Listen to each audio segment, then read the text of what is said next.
nous allons traiter un sujet sur la foi. La foi, nous allons prendre comme exemple la foi de Gédéon.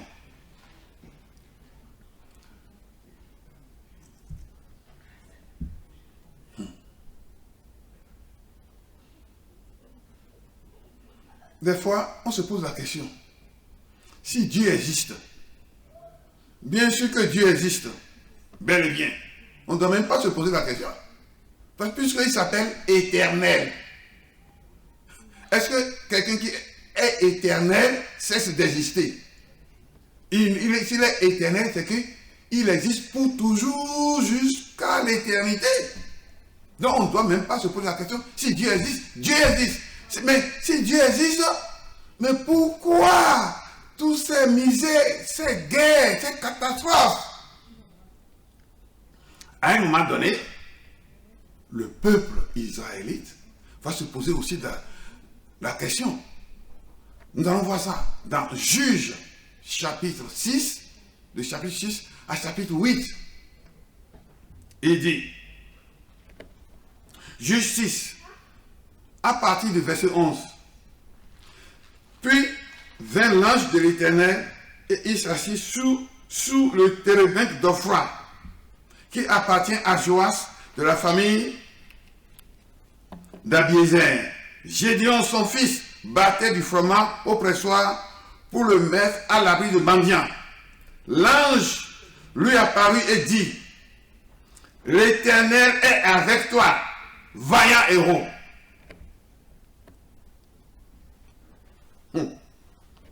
L'ange de l'Éternel apparut à Gédéon pour dire, l'Éternel avec toi, vaillant héros. Si c'était moi ou quelqu'un d'entre vous assis dans cette salle, il allait sauter de joie, dire, ah, youpi, ah, Dieu est avec moi, je remercie Seigneur. Est-ce que c'est ça que Gédéon a fait? Non.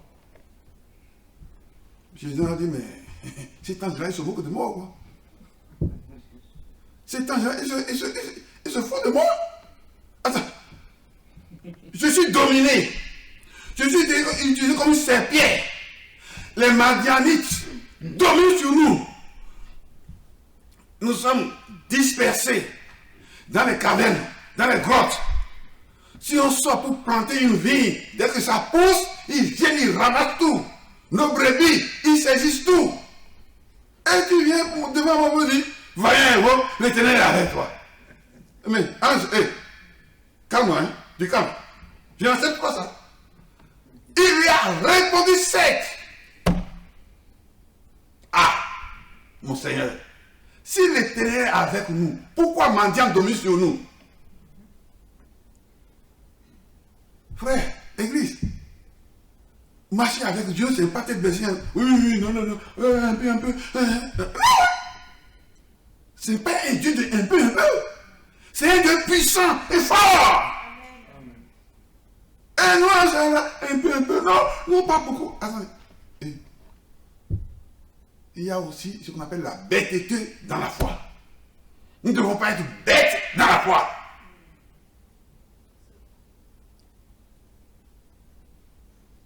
Oh Dieu, un peu. Oh, pas beaucoup. Quoi? Mais hier, attendez, pasteur, hier, quand on était à la convention de Géco, le gitan qui a prêché, il est venu en quoi? Non, le pasteur vient le dire. Mais s'il te plaît, pasteur vient le dire. S'il te plaît, oh.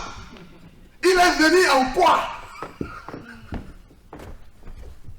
Frère, j'ai reçu une claque parce que on a eu la visite du pasteur Chris Campion. Il y avait des dizaines de jeunes. Il avait une Lamborghini. Lamborghini carré, il est rentré dedans. Quand il a démarré, si vous entendez le bruit, et j'ai dit, Seigneur, ton serviteur roule en Lamborghini. Waouh!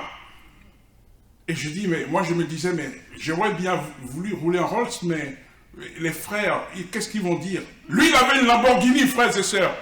Parce qu'il croyait, il a prêché, il a annoncé l'évangile, et il bosse. Et le Seigneur le bénit. Et quand je suis sorti hier de cette convention, je n'ai plus de culpabilité, frère. Si le Seigneur me donne une rosse, je roulerai en rosse.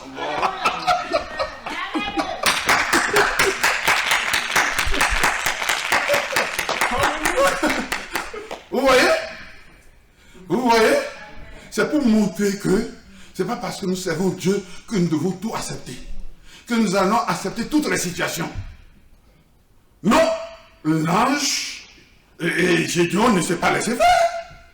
Il dit, c'est pas parce que tu es ange, tu viens me parler que je vais dire oui à tout ce que tu dis. Il dit non. Mais si Dieu est avec nous, pourquoi Madian domine sur nous? Et vous allez voir qu'au verset 14, il est écrit, l'ange se tourna vers lui. Au verset 14. Pourquoi on dit que l'ange se tourna vers lui? Parce que, donc ça montre que l'ange n'était pas face à face comme ça avec lui. Mais, il passait pour voir si il est aussi vaillant, vraiment, si je peux le choisir ou pas. C'est pourquoi il a dit, vaillant héros, l'Éternel est avec toi. Et quand Gédéon lui a répondu sec, la parole de Dieu dit, l'ange se tourna vers lui et dit, ah, c'est celui-là que je vais choisir. Oui. Il est vraiment un vaillant héros. Il ne dit pas oui pour tout. Il ne dit pas non pour tout aussi non plus. C'est quelqu'un qui ne se laisse pas faire. Donc c'est quelqu'un comme ça qu'il faut pour aller délivrer Israël de la main des mendiants.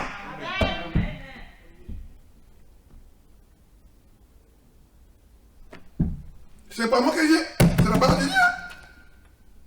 Au verset 14, là se tourne et dit, celui-là, c'est lui. Si Gédéon avait dit oui, amen, non, celui-là, non, c'est pas lui. Il va continuer ce chemin. Jusqu'à ce qu'il va trouver le vaillant héros pour placer à la tête de la troupe pour aller délivrer Israël de la main des mendiants. Dès que Gédéon est arrivé au niveau de Gédéon, il a lancé une parole pour le provoquer. Mais aussitôt, Gédéon a réagi tout de suite, coup sur coup. Il dit, ah, c'est lui. Il dit, va avec la force que tu as et tu battras mendiant comme ils seront. Ouais, aussitôt la réponse est tombée, le dit est tombé. Il dit, non, c'est lui, va. Et c'est pas fini. Gédéon continue. Et il dit, bon, si c'est toi l'Éternel qui me parle, mais attends que j'apporte, attends pour que j'aille préparer mon offrande, pour que je le dépose à tes pieds. Et l'Éternel a dit, j'attends ici jusqu'à ce que tu reviennes avec ton offrande. Amen. Est-ce que vous voyez comment ils exercent la foi? Hein? Jusqu'à... Bon, et l'ange a attendu. Gédéon est allé préparer un chevreau, parmi les troupeaux et tout. Et il lui a apporté. Et l'ange dit, bon, pose ça sur le rocher, sur le roc là.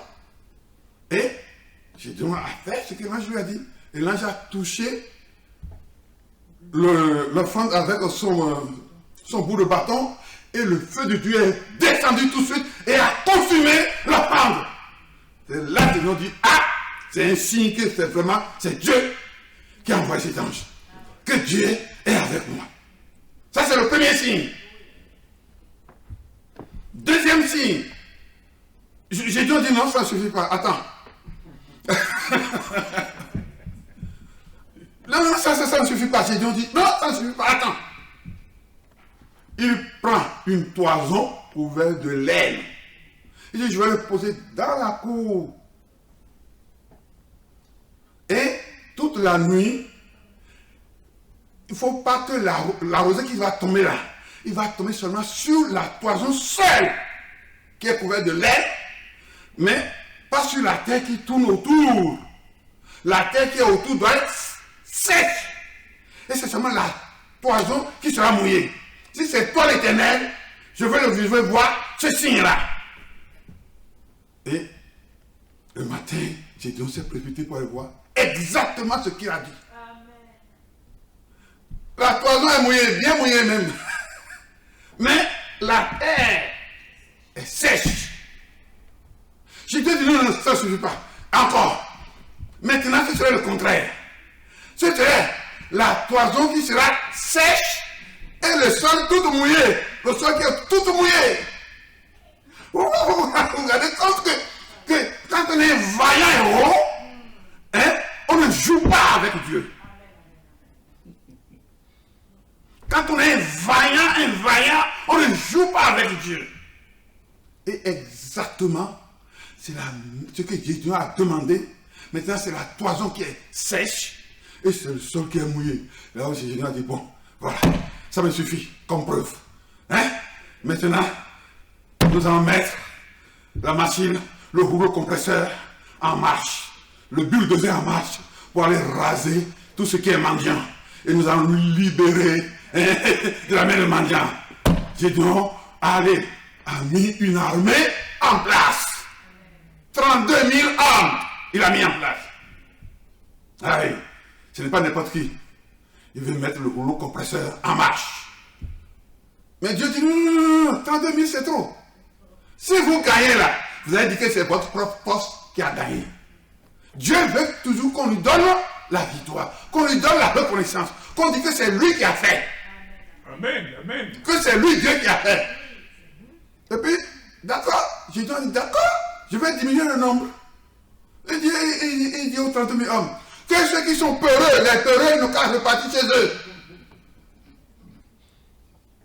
Il y a 22 000 hommes qui sont repartis chez eux. Il reste combien? 10 000 hommes. Dieu lui dit encore, non, 10 000 c'est encore trop.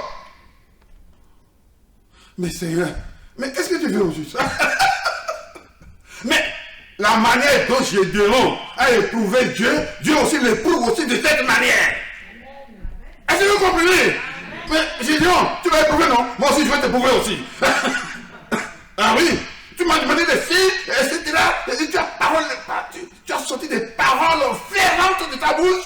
Moi aussi, je vais te montrer que je suis un Dieu puissant, le tout-puissant. Alléluia. Eh là là, Gédéon et son Dieu. Hein? Et vous voyez, hein?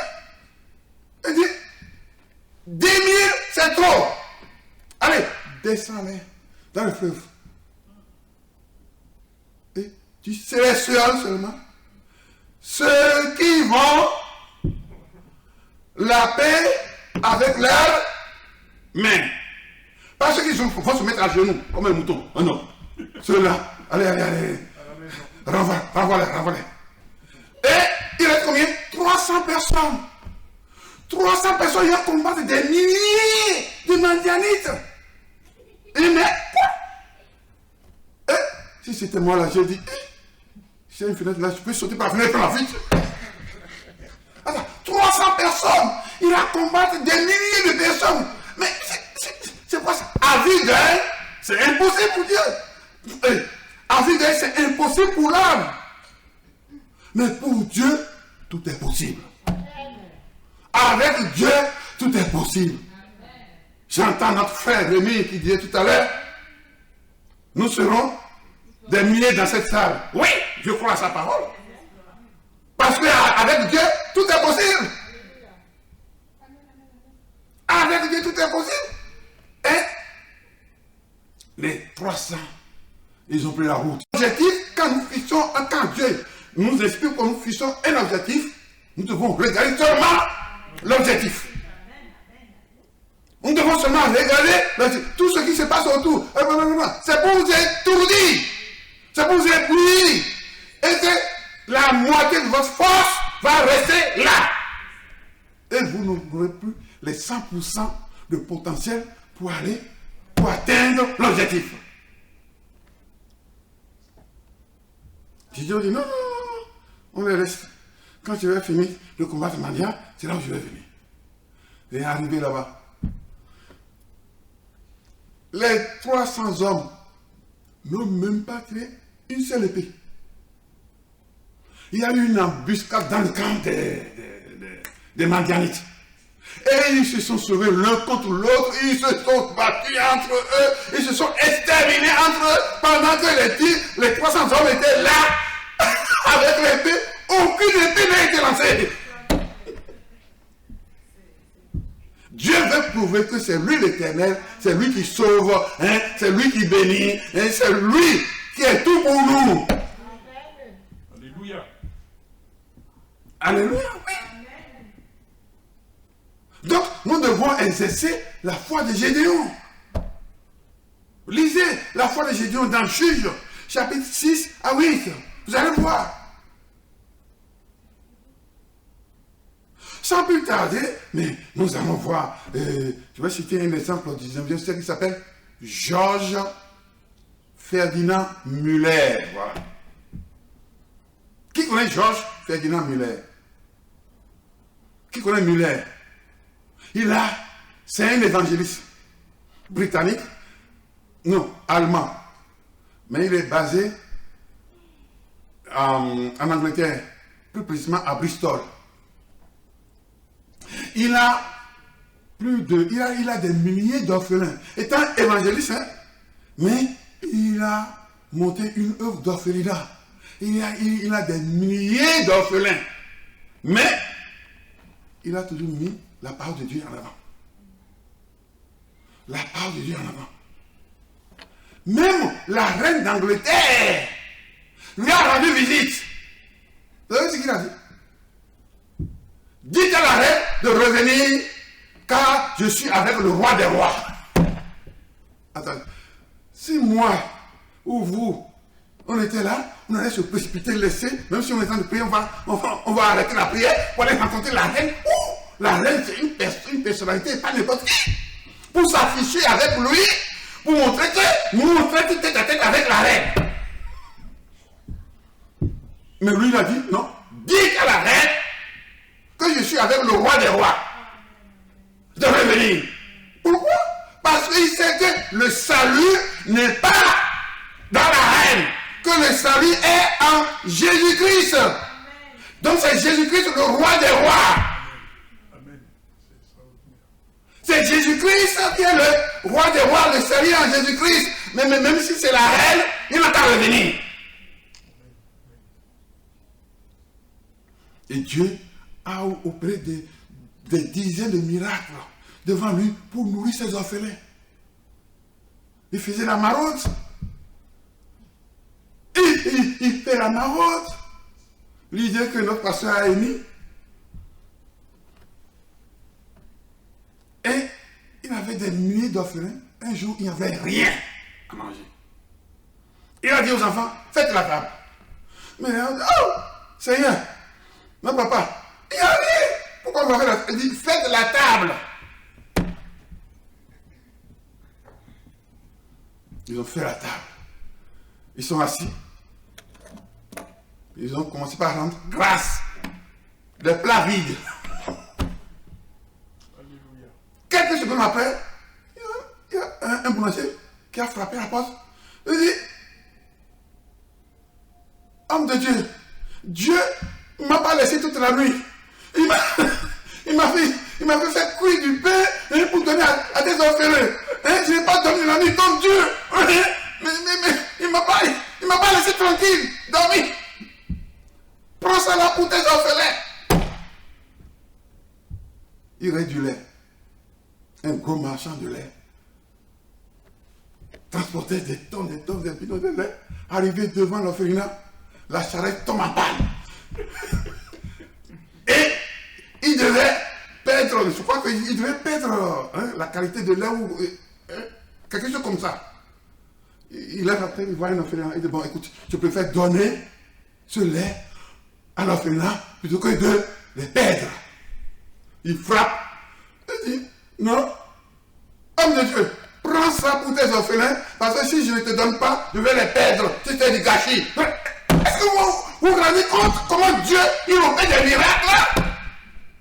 Amen, amen. La charrette tombe en panne. Le boulanger, Dieu ne lui a pas donné sommeil de la nuit. Et tu allumes ton fourneau pour mes orphelins. Sinon tu ne dormiras pas. Je n'ai pas dormi toute la nuit, ton Dieu là. Pourquoi c'est miracle? Parce que Georges Muller a mis la parole de Dieu en avant.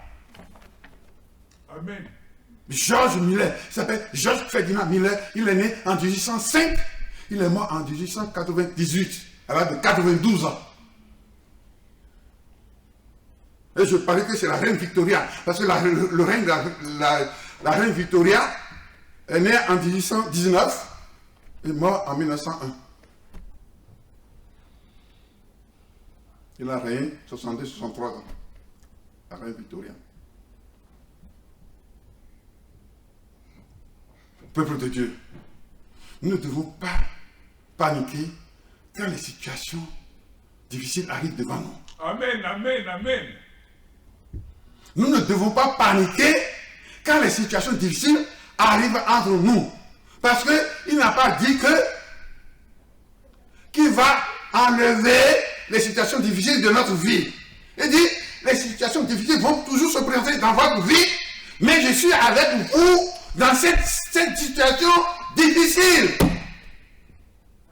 Vous aurez des tribulations, mais je suis avec vous au milieu de ces tribulations.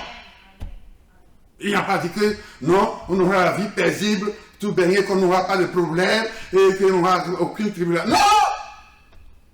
Il a dit, je serai avec vous. Je serai avec vous.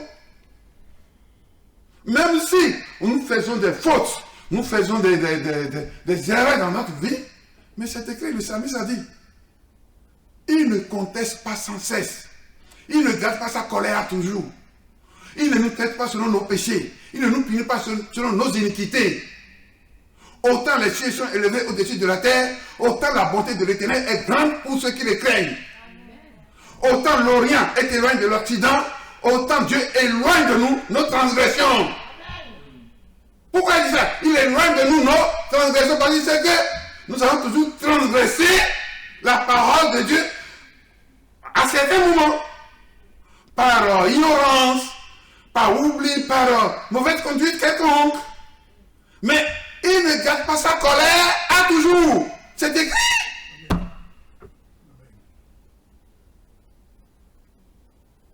Amen. Le roi Saül, le premier roi d'Israël, il a combattu David pendant combien de temps? Pendant 38 ans. Il a combattu David pendant 38 ans. Et pourtant, il a continué à exercer le métier de roi et même il prophétisait même pendant ce temps-là. Et pourtant, l'onction du roi n'est plus sur ta tête. Dieu il a déjà coupé les yeux.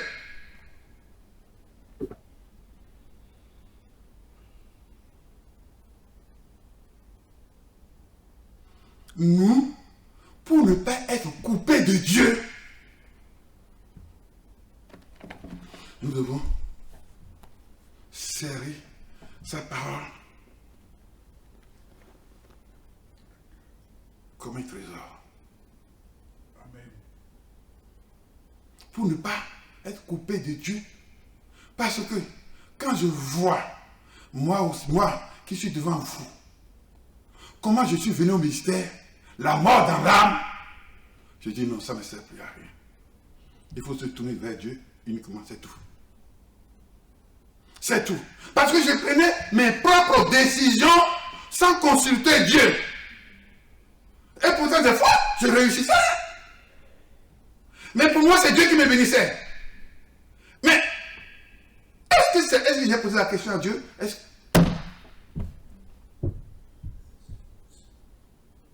J'ai fait les études d'ingénieur au CNAM.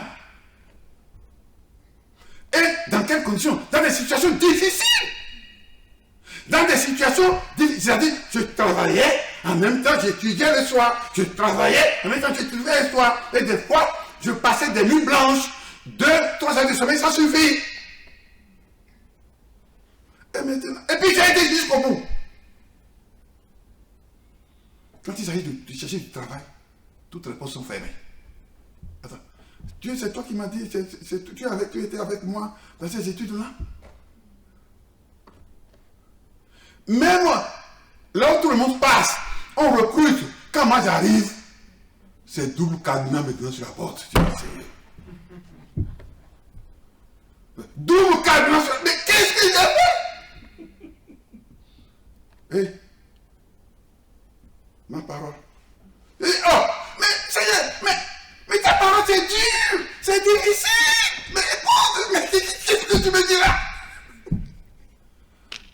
La réponse du Seigneur, tu te moques de moi. Quand tu faisais tes études d'ingénieur, et pourtant c'était difficile. Et tu travaillais en même temps que tu faisais, tu as trouvé du temps. Parce que tu veux lever tes épaules pour dire je suis ingénieur. Et tu as dit, je t'ai laissé jusqu'à aller au bout. Maintenant, pour étudier ma parole, tu dis c'est dur. Nous allons voir.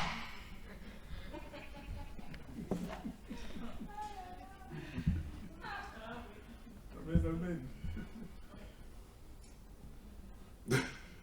Attends. S'il vous plaît, à la fin, abordez-moi, je vais vous montrer les études d'ingénieur que j'ai fait. À quoi ça m'a servi? À quoi ça m'a servi? Parce que c'était la mode, tout le monde veut. Ici au sommet, pour montrer à ce monde-là qu'on a réussi. Est-ce que j'ai posé la question à Dieu? Oui, quelle est la place que tu réserves pour moi dans cette société? Amen, c'est la vérité. Après les études d'ingénieur, comme je ne trouvais pas de travail, je vais monter les affaires. Mais Dieu me dit, ah bon? Et dans une église, j'étais en plus. Et pour moi, tu m'as béni. Et de un employé, je commençais à faire un employé. Je me suis retrouvé entre 15 et 20 employés. Et c'est écrit ici. Ils ont écrit des articles sur moi. Un des articles qu'ils ont écrit sur moi, les voici. Vous pouvez venir les lire. Et pour moi, c'est Dieu qui me bénit. C'est Dieu qui... Oh oui, amen. Et je donnais des dîmes, des grosses dîmes, des gros montants. Et Dieu a dit, est-ce que moi, c'est moi qui suis dans ton affaire là? Bien sûr que tu vas donner. Bien sûr que tu vas prospérer. Bien sûr que tu vas embaucher des gens. Est-ce que je suis dans ton affaire là?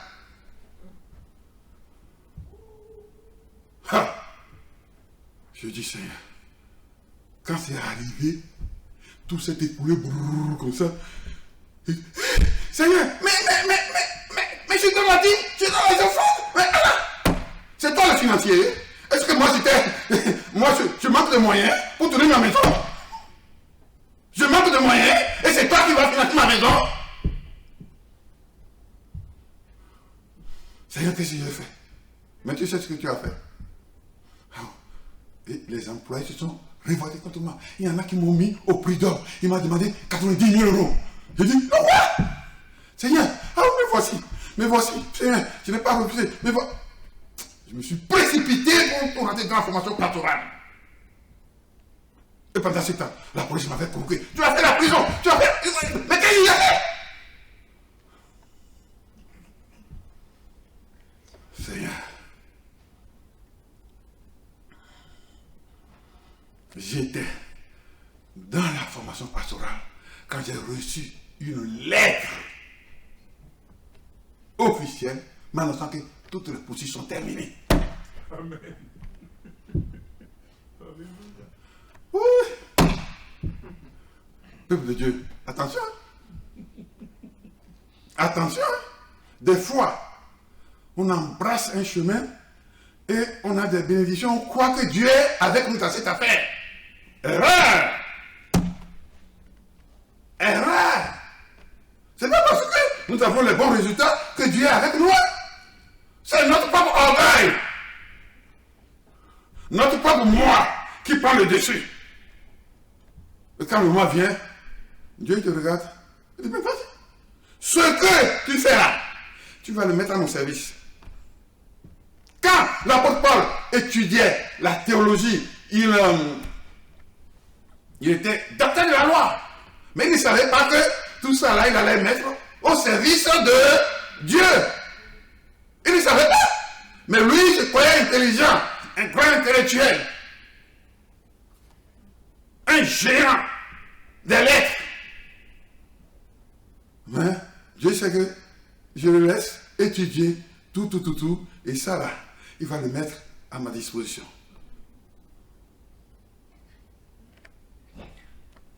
Sinon, il n'allait pas écrire près de la moitié du Nouveau Testament. S'il n'avait pas étudié. Il y avait des apôtres comme lui. Ils n'ont pas écrit. Parce qu'ils n'étaient pas instruits. Ils n'étaient pas instruits. C'est pourquoi ils n'ont pas écrit. Mes études d'ingénieur que j'ai fait là, ça va me servir à m'inscrire dans les écoles de théologie. Il me posait la question, vous avez un acquis académique? J'ai dit oui. Quel acquis académique? Ingénieur. Vous avez les relevés de notes?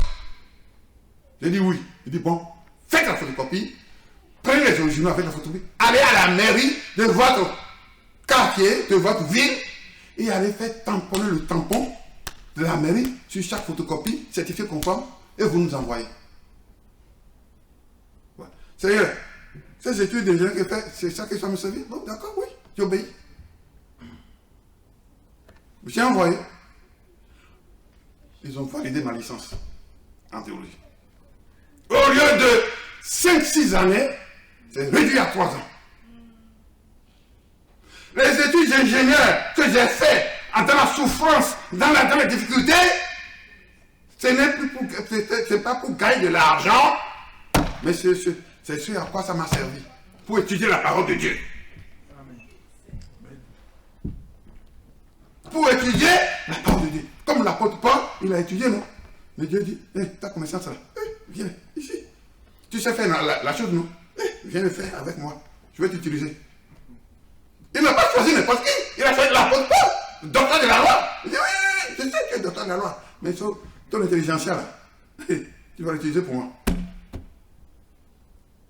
Peuple de Dieu, non. Nous devons rester accrochés à la parole de Dieu comme la prunelle de nos yeux. Que tout ce que nous faisons, que tout ce que nous sommes, que tout nous vienne de lui. Que tout nous vienne de lui. C'est vrai, il y a des fois où, pressés par le temps, nous prenons des décisions hâtives. Parce qu'il fallait prendre une décision. Oui, nous devons les prendre, des décisions hâtives. Mais d'elles-mêmes, nous devons rester humbles dans cette décision-là. Quand nous apercevons que Dieu n'est pas dans cette décision-là, quel que soit le niveau atteint dans cette décision-là, nous devons nous rabaisser devant Dieu, demander pardon à Dieu, se repentir devant Dieu pour dire, Seigneur, pardonne-moi. C'est en l'absence de ta réponse que j'ai choisi ça. Mais comme tu me montres maintenant que ça ne vient pas de toi, je me répands devant toi. Je me répands maintenant. Je te demande pardon. Maintenant, montre-moi maintenant le chemin à suivre. Amen.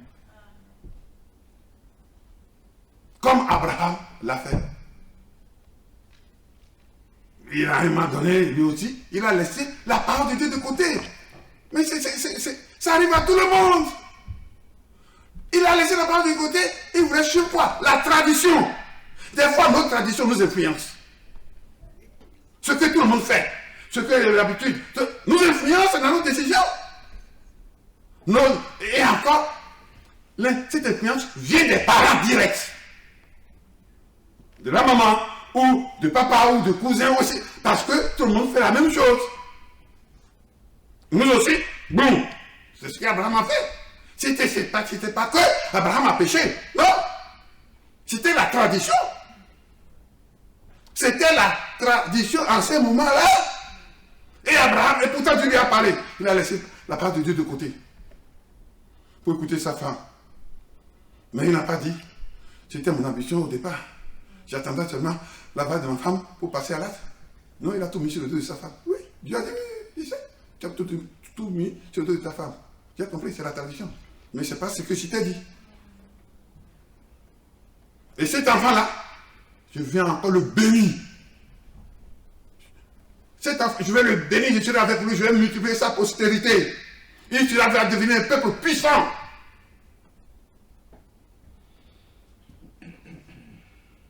Dieu n'a pas dit non, tu vas tuer cet enfant. Non, il dit non, je vais bénir cet enfant. C'est à ça que nous assistons aujourd'hui. La guerre entre les deux frères ennemis. La guerre entre les deux frères ennemis aujourd'hui. La parole. Il y a plus de 7000 promesses. Si nous n'avons pas eu le temps d'exploiter ces promesses dans la décision que nous voulons prendre, Et dès lors que, au cours de l'exécution de cette décision, nous nous apercevons que ce n'est pas ce que Dieu demande, nous devons nous repentir.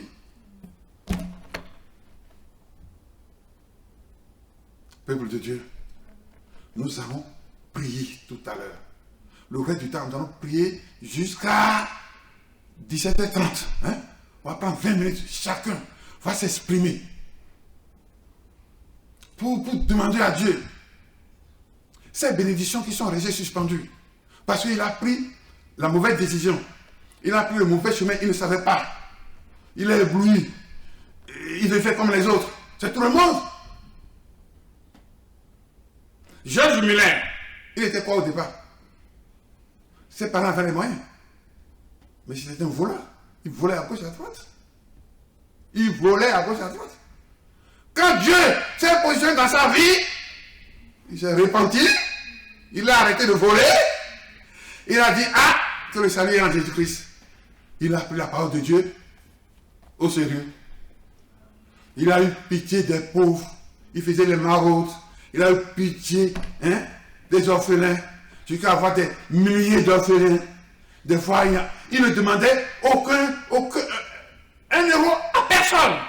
Il demande de l'aide à personne. Ce sont les gens eux-mêmes qui venaient avec les aides. Georges Ferdinand Muller. Il était basé à Bristol. C'est un des exemples parmi des milliers que j'ai pris, il n'y en a pas que lui seul. Il y a des milliers d'évangélistes comme ça qui ont des orphelinats à gauche et à droite, hein, vous savez. Et il a voyagé un peu partout dans le monde. La reine d'Angleterre vient. Il dit non, dites à la reine de revenir. Je suis avec le roi des rois. Nous devons chercher à savoir quelle est la place que Dieu nous réserve dans cette société. Parce que le sol que nous foulons, c'est ce sol qui va nous restituer notre bénédiction. Amen. S'il y a eu des mauvaises paroles qui ont été prononcées sur ce sol, nous devons aussi changer la donne par nos prières. Prononcer aussi des paroles pour raser toutes les mauvaises paroles qui ont été prononcées à l'endroit où nous sommes. Démanteler toutes les paroles de malédiction qui ont été prononcées afin de prendre possession de notre bénédiction. Et encore plus, et encore, je viens encore loin. Accordez-moi encore deux minutes. Quand Saül est tombé sur le champ de bataille, là où Saül est tombé, c'est sur la montagne de Gilboa. C'est sur la montagne de Gilboa. Quelle est la parole que David a prononcée sur la montagne de Gilboa? Qu'il n'y ait ni pluie ni rosée sur vous. David a prononcé ça. Et effectivement, c'est ce qui s'est passé. Cette montagne-là est restée déserte. Aucun arbre. David, c'est 1000 ans avant Jésus-Christ. Jusqu'en 1948, quand l'État d'Israël a été prononcé par le Premier ministre Ben Gourion, c'est lui qui a prononcé l'indépendance de l'État d'Israël en 1948. Et quand ils ont cherché à planter les arbres dans les emplacements, arrivés là, dans cette montagne de Gilboa là, ils ont eu des difficultés. Ils ont eu des difficultés. Pour une parole qui a été prononcée 3000 ans avant. Vous voyez combien de fois nos paroles sont puissantes.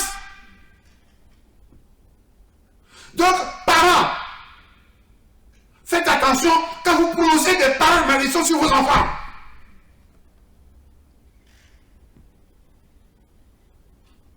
Si vous prononcez des paroles de malédiction sur vos enfants, attention.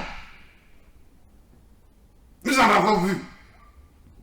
Des prophètes qui ont prononcé des paroles de malédiction de façon banale comme ça. C'est-à-dire, c'était pour dire, oh, il dit à sa fille, oh, mais tu n'écoutes pas ce que je te dis là, tu ne comprends pas, mais tu es bête ou quoi?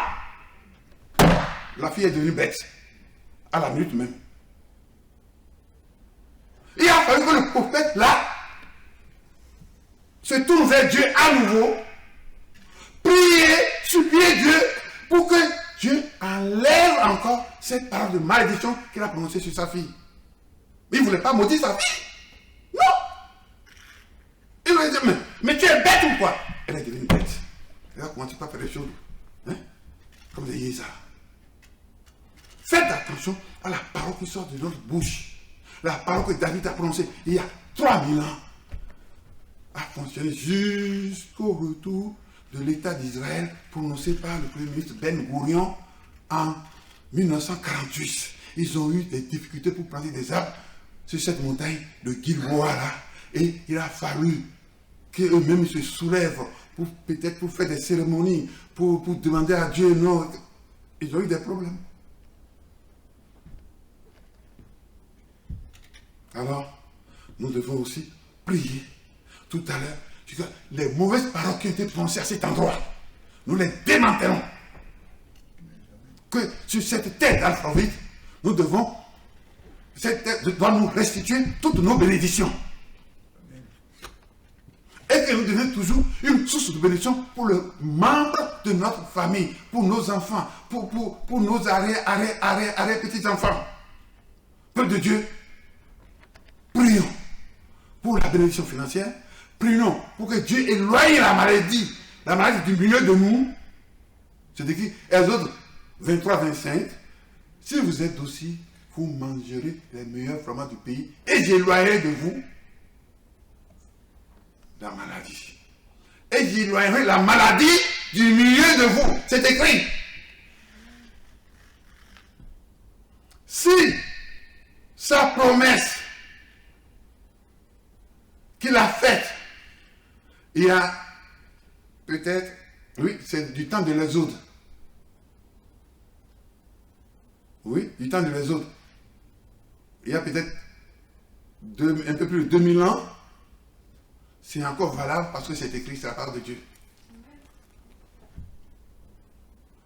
Le nom d'une chose, c'est la chose elle-même. On dit la parole de Dieu, c'est Dieu lui-même.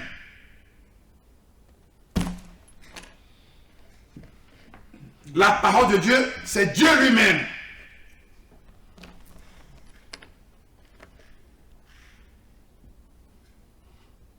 Donc, dans nos prières, rechercher le Saint-Esprit, rechercher l'assistance de Dieu dans toutes nos décisions, dans tout ce que, dans notre quotidien. Prier pour les membres de notre famille. Parce qu'un membre de notre famille, c'est une partie de nous-mêmes. Quand quelque chose arrive à un membre de notre famille, c'est nous qui sommes touchés aussi. Nous allons prier pour qu'il y ait la délivrance des membres de notre famille ou de nos proches. Ou s'il y a parmi nous qui est encore tourmenté par les mauvais esprits, pour que tout cela soit pulvérisé. Tout cela soit pulvérisé. Nous allons prier également pour les cas difficiles, les cas impossibles. Ce qui est impossible à Dieu, à l'homme, avec Dieu, c'est possible. Nous avons vu le cas de Gédéon. Peuple de Dieu, levons-nous. Vous pouvez vous déplacer de votre place, aller dans un coin pour pouvoir bien parler à Dieu. Amen, amen. Parce que la prière, des fois, elle est secrète. Il y a des prières qui sont publiques. Il y a des prières aussi qui sont des prières secrètes. C'est quand la bénédiction est là que vous passez ici pour témoigner. Levons-nous, prions partout, prions et élevons nos voix. Nous devons prier pour la vie financière, nous devons prier pour ce sol d'Alphaville, que le sol d'Alphaville nous restitue nos bénédictions.